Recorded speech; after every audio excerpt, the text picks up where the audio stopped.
Today's Sunshine Note is titled, Engagement, Then and Now.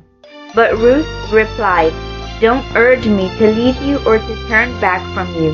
Where you go, I will go, and where you stay, I will stay. Your people will be my people, and your God will be my God." Ruth 1:16. I knew exactly what my sneaky boyfriend was doing, even from all the way across the crowded room.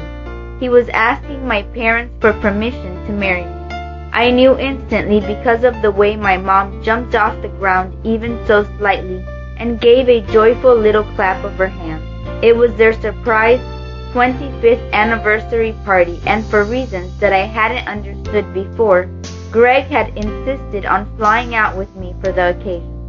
I hadn't realized my parents or their anniversary mattered to him so much until I witnessed the scene across the banquet hall.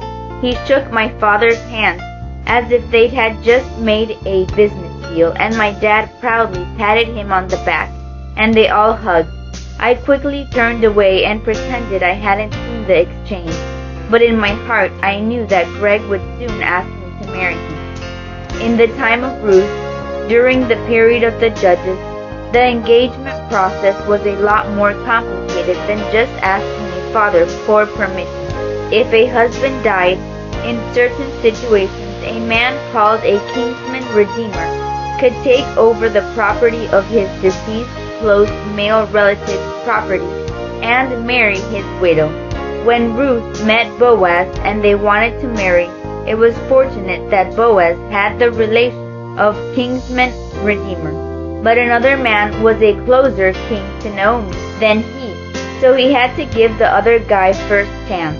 When the other man declined the property and so declined Ruth, Boaz happily received both as his own. They were married. Ruth gave birth to a son named Obed. King David was Obed's grandson. When Ruth and her mother-in-law, Naomi, became widowed and virtually helpless, she had no way of knowing that Boaz, a son and a life of happiness, lay before her. She went with Naomi not in hopes of getting something in return, but because it was the right thing to do. She didn't want to abandon her mother-in-law in her old age, and God blessed her abundantly because she had been so faithful to Naomi. Determine in your heart to do the right thing simply because it is the right thing. But don't be surprised if God ends up blessing you abundantly in the process. May God bless you today.